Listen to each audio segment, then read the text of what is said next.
그 약샤리시 시키우이 구구부이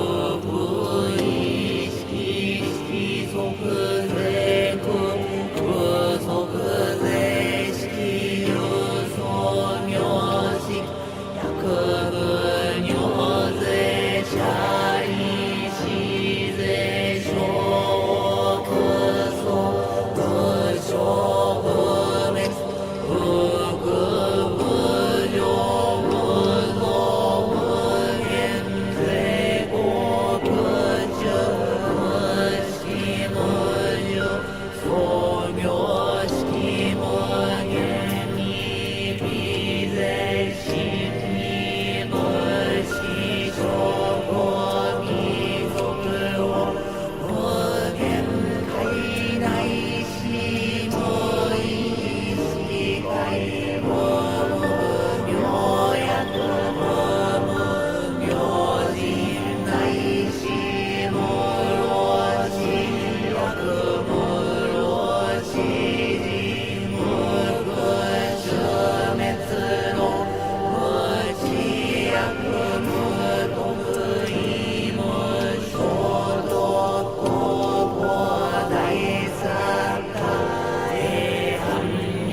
Welcome, ladies and gentlemen, to the monastery, the open bar of the internet, the world's greatest shit show, and the place where we, the good brothers and sisters of this most holy of temples, seek enlightenment through the drunkest, craziest, and most batshit ways possible.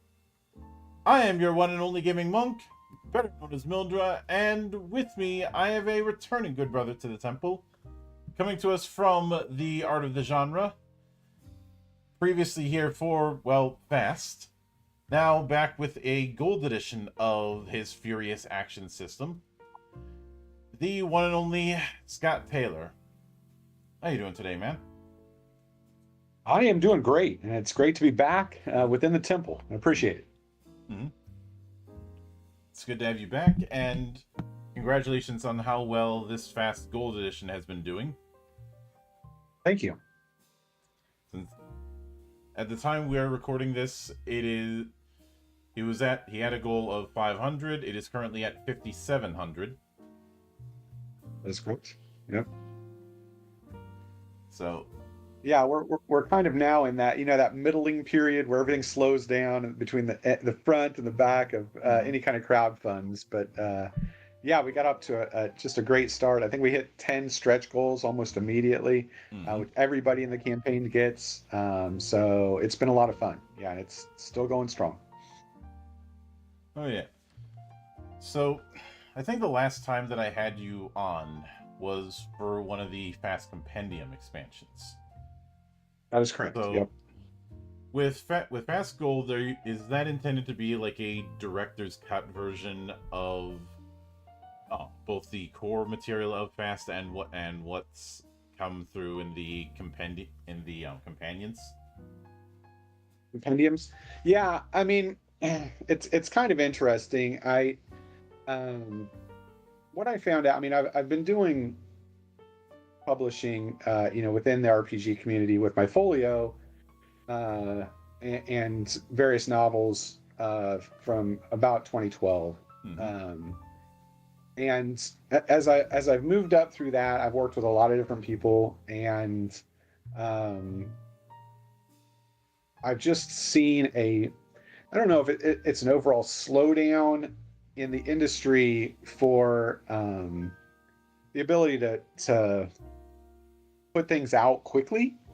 But it seems, I was putting stuff out very quickly when I first started the Folio series in 2015. I would do one about a month and a half. And by the time 2022, 2023 hit, I couldn't get one out for 8 to 12 months. That's the slowdown. And for me, that was just unacceptable. And so last August, not this month, but a year ago, um, I ended up saying, you know what, I'm just going to learn to do InDesign myself, so I could design anything that I wanted, and that would cut out one facet, assuming I could teach myself how to do it, of the overall publishing side.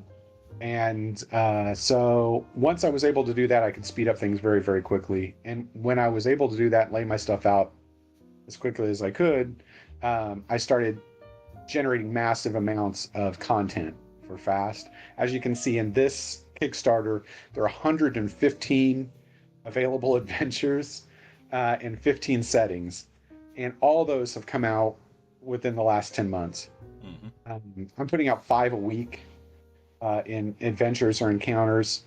So, I mean, it's a lot of stuff. And the more you're able to do that, the more you're able to break into your system and see the things that are out there. And the more I did it, the more I realized that while my system wasn't necessarily changing on the whole, there were a lot of little things in it that changed, that came out in the compendiums, volume 1 and 2, and came out in all this content.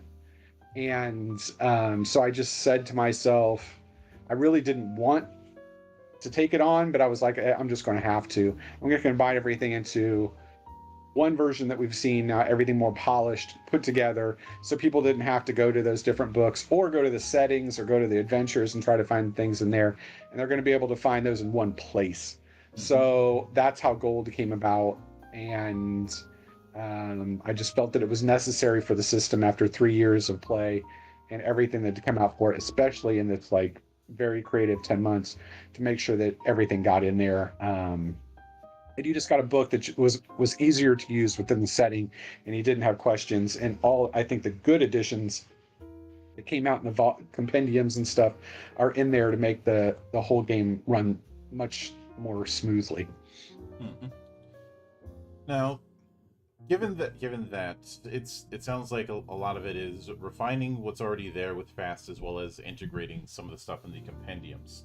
When it comes to the refining part, is there any part that has really changed, or is it mostly clarification of stuff that was already in Core?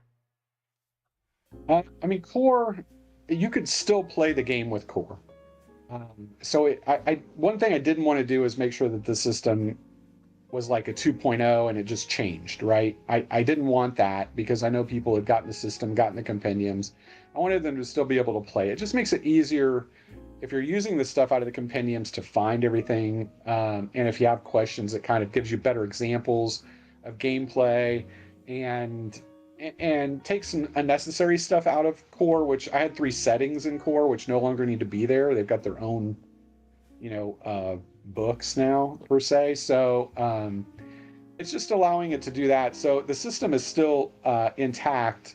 There were just a couple, and I think that one of the biggest changes in the system, and again, this is something that's completely playable in Core. In Core, I had something called an opposed roll, which instead of rolling down, you rolled up, basically. Yep. And I wanted to help define that within Gold, because I think it works better for base skills. I have something called opposed skills, which are basically any skill that is non-combat, and then I've got combat skills. So the combat skills still go down, is the way you're rolling less than a 10 on D10, depending on your modifiers. And then anything else is now automatically opposed. So if you're making a stealth check, you're going up now and trying to hit a target number. So that's the biggest change. You could find that in Core. It was still available, but it wasn't like the hard, fast rule. So it just made things a little easier. But that's probably the biggest change in the system. And then, of course, adding in, when I came out with Core, I had Quad was the magic system. There were only 4 schools of 4. I don't want to call it a school, but 4 blocks of magic that you could choose from. And as different things came out, I just got more and more blocks. Well, it didn't make Quad, didn't make sense. That's 4. So I got to put all the magic in. So then now they're called blocks. So you've just got them all there available, entertainment blocks, all these other blocks. So, and I'd added some faded traits, so that list got expanded. So those kind of things. And then effects for weapons and stuff like that are better defined. because I came out with Gammalytic Age, and that had a lot of stuff like what a laser has burn attached to it, or a flamethrower has burn. Those kind of things that now add to weapons that weren't originally talked about. Yeah. It sounds like one of the main goals you had was take a lot of the mechanic stuff that had been spread out along several books and have it so that people could have one book that has that sort of thing, so they don't need to jump between a bunch of smaller books. Exactly. It just makes it so much easier for players and GMs to just now they can go right back to the one place and find what they need there. So that was the real onus for this, because it can be very frustrating to go, I've seen that rule, but I don't know where I saw it, and it could be in one of 6 places, and you're flipping through stuff or flipping through PDFs and you're looking for different things, you can't find it. Well, Gold gives you everything that I've got currently out in one place to find those rules and just make it more seamless. Mm-hmm. I can certainly get that, especially since you've got quite a few settings, and each of those settings has some change or tweaks to some of the core mechanics or expansion of the core mechanics. Yeah, I mean, I try to stay away from, at this point, from putting faded traits or anything like that in settings. I'd like to keep them just in Fast Gold, so we don't like expand into 3.0 territory where there are a billion, feats, where mine are called faded traits. So I try to keep that limited, but what you'll find in the settings are a lot more kits, and those are the expansions for the characters, like a fighter kit or whatever. Those are specific to those settings. So that's a lot of fun, where you can play like a laborer or a student, or say whatever you're playing within those settings. So I get to customize it that way within there, as well as talking about the setting itself. Maybe put in some new weaponry, and things that are used specific to that setting. Because Fast, as a generality, is light, medium, heavy. So when you're talking about combat or weaponry, so you can design anything to be light, medium, and heavy. In settings, a lot of times you'll get a certain type of laser, and that'll be medium, and you'll get more about that. So it specifically breaks down those things so you can have them done by the DM or done by the designer instead of you making everything up. So that makes it fun too. But yeah, that's one of the things you see with the settings for the most part. Oh yeah, and obviously one of the other big things in this is the numerous settings that you're offering as part of the package. Yeah, 15 of them. Yeah. Mm-hmm. So going into each one in detail would be a bit excessive. Yeah. It would be a bit redundant. So I think instead what I'd ask is, with a couple exceptions, is what sort of, I guess, Appendix N for some of the settings, what sort of vibe you're going for. I suppose the first one I'll start. Right. I mean, good. Yeah. Go ahead. Yeah.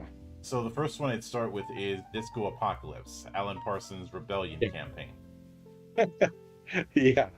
I mean, that was a fever dream. I don't even really know. I was experimenting with some art, and I found some art I really liked, and obviously, I mean, I'm in my 50s, so I grew up in the 70s, but I was born in 71, so the 70s aren't like my era. I'm more the 80s, but I still love 70s stuff, and I've been very attached to the music of the 70s, which I think a lot of people are, because it's a very classic era, and disco is something that's gone from love to hated to hated to love to love to hated. And I just found it very interesting to kind of do a little tongue-in-cheek with it, and just make a series of adventures that had to do with song titles from the 70s or 80s. And the whole setting it's just very fun. The kids in there, or Dancing Queen, and just funny stuff. and it's basically the setting itself is an AI comes to the Earth from outer space, finds out that there are two things that humans seem to really enjoy, and one is music and one is war. So it decides it's going to give them both, and take over the world in doing so, and creates this apocalyptic world, where you're either it's always at war or at the dance club. So the characters involved in it are trying to break out of this system in this Alan Parsons rebellion. So it's a weird setting, just something that completely, like I said, a fever dream. It came out of my mind, and sometimes I just laugh that I even did it, but I did. And there are 10 adventures in it, so you can go through the entire Alan Parsons rebellion within this Kickstarter. They're all available. Yeah. So now when it comes to heroes, spies, supervillains, and mayhem, I think that one's pretty self-explanatory in the name. 100%. Yeah, it's just a hero setting. Yeah. Yeah, superheroes. But when very generic in that. Yeah, when it comes to High Garen City and the Necromantic Age, what was that trying to evoke? Well, I've always kind of liked the 1920s settings, and I really liked TSR's Gangbusters. And so when I was doing playtests for the system, I decided I would create a Gangbusters type 1920 setting, but I wanted to have magic in it. So that's when I created Little Dunham and High Garen City, which you could find in Core. It touches on it there. But I ended up playing it a lot, not only in playtest, but with my core group of friends. It's probably our favorite setting. So it just continued to get bigger and bigger until I had to build a world outside of basically the Chicago-esque kind of city that it was. And it just kind of kept organically growing, through like a World War I scenario with magic, and in the world just being these pocket cities of humanity, and then outside of that is all Feyland, and you can take trains through it. It's the only way the Fey will let you go through the lands, it's either via train or you fly over it in an airship or an airplane. So it became really weird. I don't want to call it steampunk because it's not. It's 1920s, but it kind of has that noir feel, and like the rich have undead servants, and undead do a lot of the work, the labor building and stuff like that. And there's something called the Necromancers Guild, and they instead of having bad things, that they're necromancers, are actually considered like the best wizards or necromancers, because they raise the dead and use them to do whatever acts they did. And so anyway, it just became very, very cool. It's one of my favorite settings, and you'll see one of the primary characters in that setting, Helen Ray Alexander, is on the cover of every one of them, and so she's kind of a muse for me, where I see it, she keeps coming back again and again. Yeah. And when it comes to barbarians and sorcerers of the first world, just looking through the different cover art for it, I'm guessing that's very much channeling the sword and sorcery archetype. Maybe 100%. It's a Conan feel system, for sure. Yeah. Yeah, I was about to say Conan by way of John Buscema, who was the main guy who did Conan for during the Marvel years. The first Marvel years, and not the short-lived second one. And Barry Windsor Smith, that's what you're looking at. Those kind of it evokes that art style for sure. And so it's more of the, there's a little, you've got elemental magic and sorcery in it. But yeah, it's just a lot of hack and slash. I'm thinking of putting out a bigger setting book for it that actually talks about the world in which it's set. I've got the map already done for it, but I just kind of have to get around to doing that. But that's that setting. So yeah, it's more of your Conan hard swords and sorcery type, where you see later that there's Soul Swords of Korjul, which is another fantasy setting, which you see in there. That's more of your Elric kind of setting, where it's a dying world, and there's sword magics and stuff like that. So there's two kind of swords and sorcery esque settings, and then there's Septus Arcana, which is more of your just basic D&D esque, and then there's Duchess and Candela, and that one is more of an adult fantasy angle to it. So those are the 4 fantasy settings within there. Yeah. Mm-hmm. Yeah, I can get that. And Gammalytic Age, I'm gonna be skipping that on the list because we already covered that months ago. Yep. That's a big one. Yep. Oh. Now with Space Vixens from Beyond Tomorrow, I feel like that's just from the name alone. I feel like that's trying to channel the pulp science fiction from, say, the 1950s.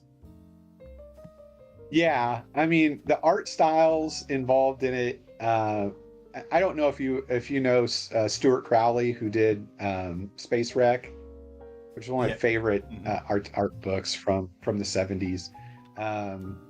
But it kind of evokes that in its in the covers that I'm doing, and it does have that flair of the 50s,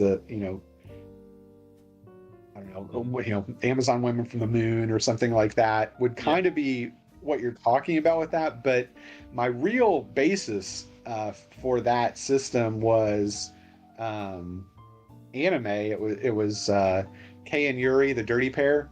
Mm-hmm. I don't know if you know anything about the Dirty Pair. I'm no stranger to that. Yeah. So Dirty Pair was the genesis for that system. So you can see there are 2 settings in there. One is Space Vixens.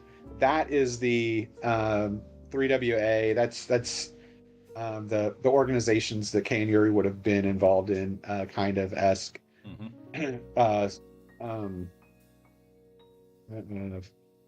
Secret agent kind of stuff, or agents for the corporations. And then the other one is Mysteries of the Triangalactic Arm. And the Triangalactic Arm basically it's the same setting, but it just expands the universe into outside of those corporations and running stuff like that. You can actually play a Star Frontiers-esque space opera where you go out and you're explore worlds or fight pirates or do these things. Because I wanted to expand the system, because one of the designers I'm working with, one of the writers, kept wanting to make different things outside of the genre of just Kei and Yuri as this. So he started making those things, and I was like, okay, I'm just going to expand it. So we expanded it. So it's 2 settings. I mean, it's the same setting, they overlap, right? But one is the spy, and the other is the space opera side of it. Yeah, that's where you get there. So. Yeah. Out of curiosity, given that it's drawing upon this particular era, are you familiar at all with Moebius's work? Oh, of course. Yeah. Yeah. I could see some people drawing comparisons to that as well. Yeah, I mean, when I've done anything, I've never used. I've never gone towards Moebius's styles. Mm-hmm. I feel like his stuff is almost sacred. It's so good that I haven't really touched on anything in it. But yeah, he's absolutely wonderful in what he was able to create. Yeah. In the science fiction genre. Mm-hmm. So next, I'd want to ask about Airbase 67. That is clearly doing the military end of things, but I have a feeling, just based on the amount of planes that you're using in most of the art, it's drawing upon like 90s military films. Especially. It's well, actually, it's, I don't know your experience with anime, but it's specifically designed around the anime Area 88. And Area 88 was... You are? Yeah. Okay, Area 88, which of course came out in the late 80s. And so that's when this is set. So those are the planes that you're looking at are involved in the same type of thing. It's a mercenary air corps that goes from place to place, hired to be, help their military in some fashion. So in the first one, the Kingdom of Sajid, That's a 10-part issue where you're in basically like a Saudi Arabian environment with a fake nation there that you're helping in their civil war. And then the next one is Yellow Sky, which is it takes place in the South Pacific. And again, it's a fake island nation that's in a civil war where you're fighting in that as the Air Corps as well. So that's where those come in. And the first one takes place between like 88 and 90, and then the next one takes place for like 90 to 91, 92. So that's the time frame for that one. I'd also be remiss if I didn't bring up the Ace Combat games as a potential parallel. Yeah. Yeah, I mean, Fast obviously, when I've talked to people who've used it, it's a very light rule system for air combat, more of the mind, where you're not tracking things, you're not using miniatures or things on maps. You could if you really wanted to, but most of it is more up in the air, which is kind of the light, medium, heavy system that we have.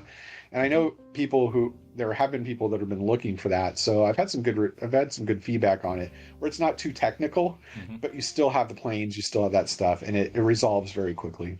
Oh yeah. Now, with that in mind, when it comes to the USSA Winter Campaign, yes, yeah, that's certainly in that same area of military fiction. But what were you drawing upon for that? Well, it's Red Dawn. That's where that came from. USSA is actually a game that was created by my co-writer of Fast, Mark Tim. We played that in 1988. He created that game, and I said to him, last December maybe, I was like, hey, I've still got a copy that you printed out of that game. That and Area 88, he had done a version of that, and I said, let's just do it in Fast. So he and I sat down. Of course, we live far away from each other, but we communicate online and Zoom, and we created those two systems based specifically on those things. So that's where they come from. So it's basically the invasion of the United States circa 1980s, and you're fighting against the various forces. In the Winter Campaign, you're fighting against Soviet forces in northern New Mexico. And then in the Spring Campaign, which just came out, I've done 2 or 3 of those.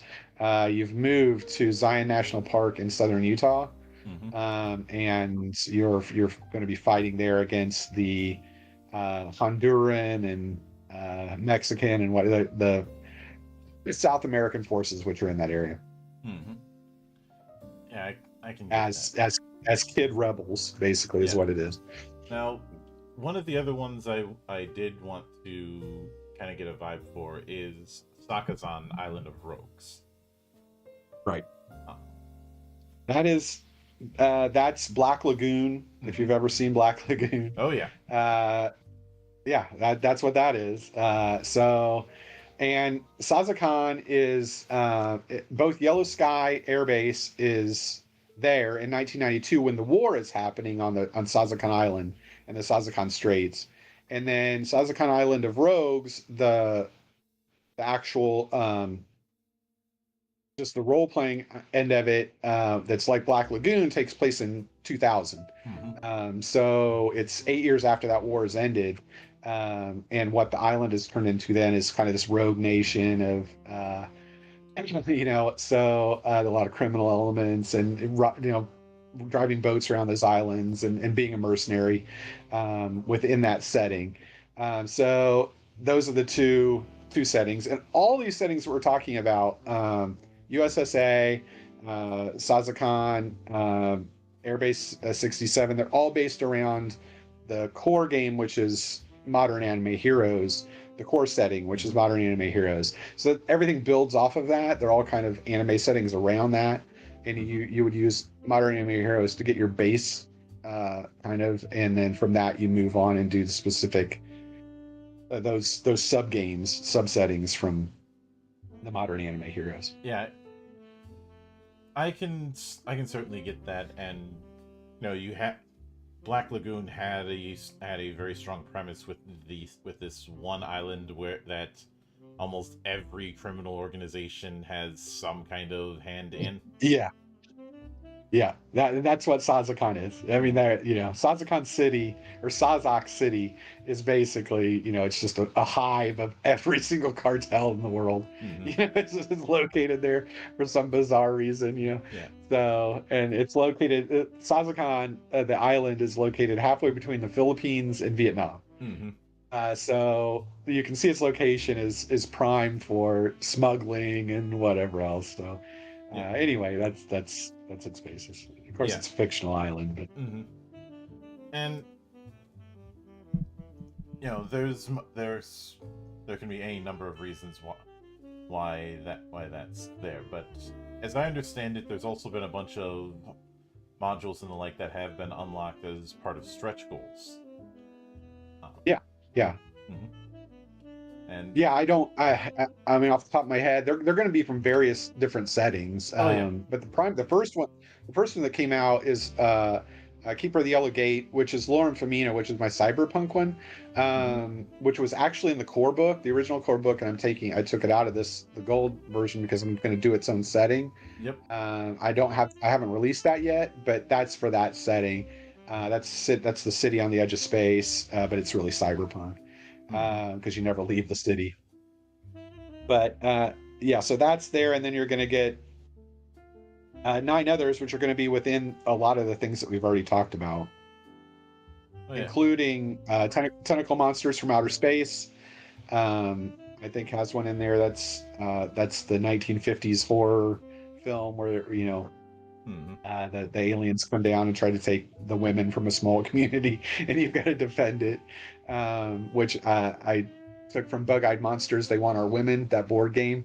That was done. I think GDW did that, and then World War Horror I think is in there as well. That's the Euro. That one I based it on Twilight 2000.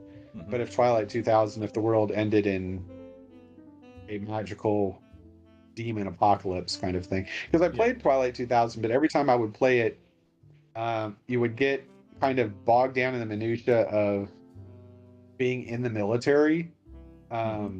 And there's only so much you can do with that. So in this one, the military completely breaks down. You were still in the military, but there's all the high command is gone, and you don't trust them because they were demons. So they were taken over by doppelganger demon. So you can't trust anybody that's like a captain or higher. So it's completely gone. There's limited nuclear exchanges. All fuel is gone except for diesel. And then now you are trying to escape Europe to maybe try to get back to the United States. So that campaign follows that. The first one's the Scandinavian campaign, and the second one's England.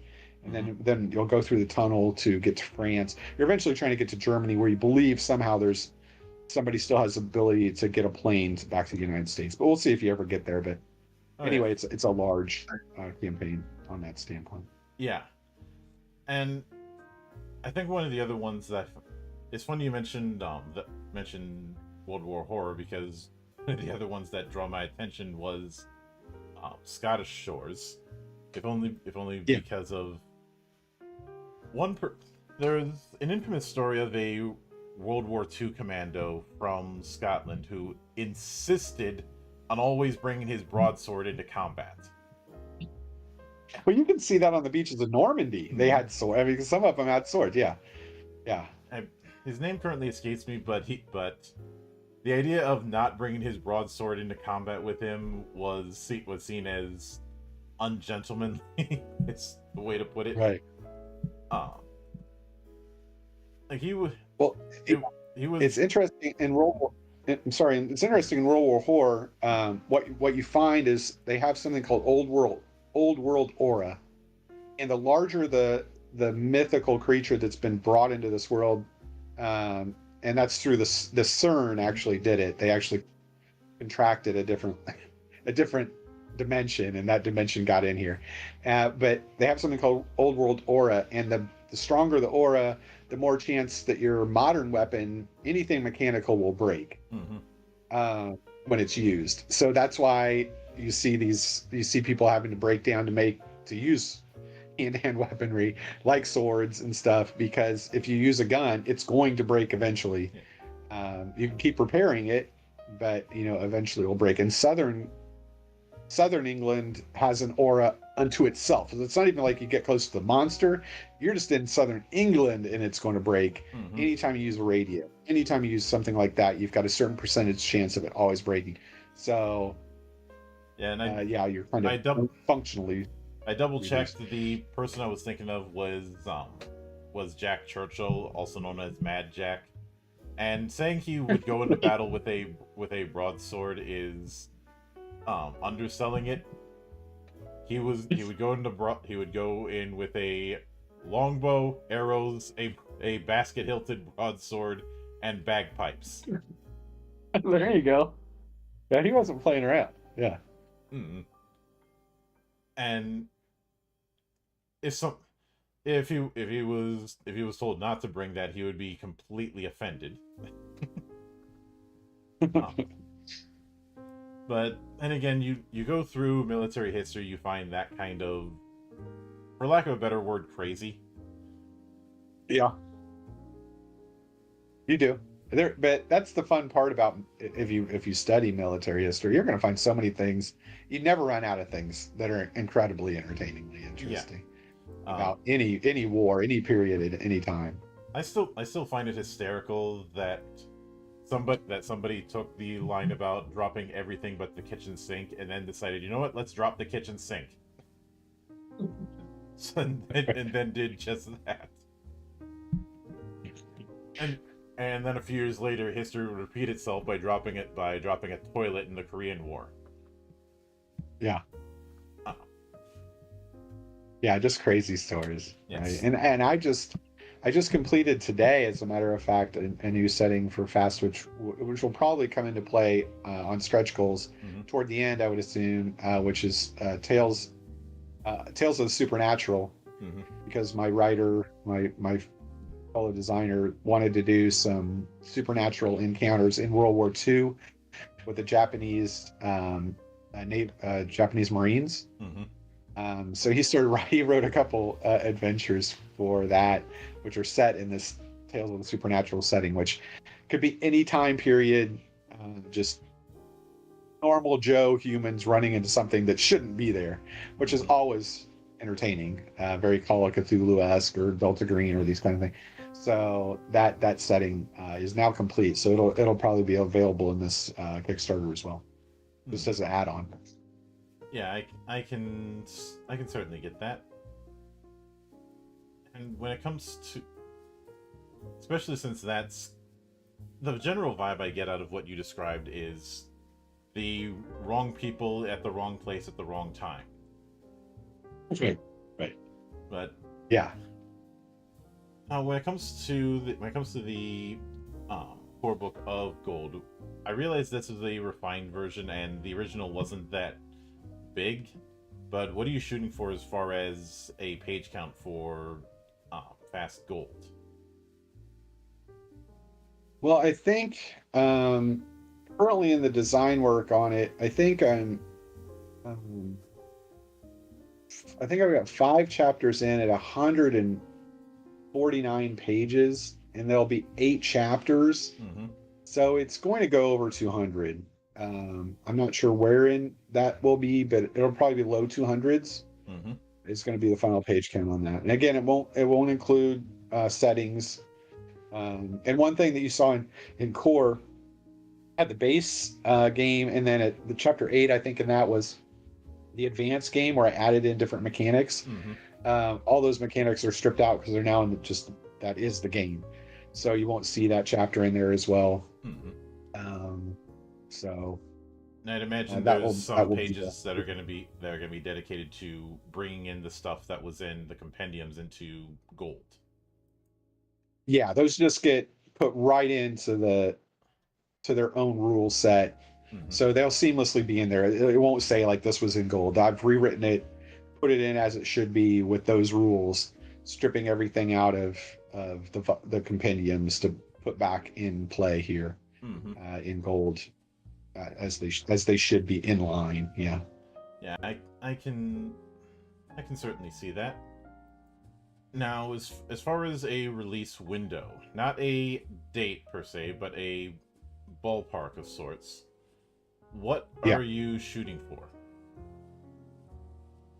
This will come out almost immediately. And obviously, all the bonus content is done. Mm-hmm. The writing on the book is done. Like I said, I'm 5 chapters into the layout, so I've only got 3 to go. Those are already written and in design. So once this completes, I think there's 11 days left on this campaign.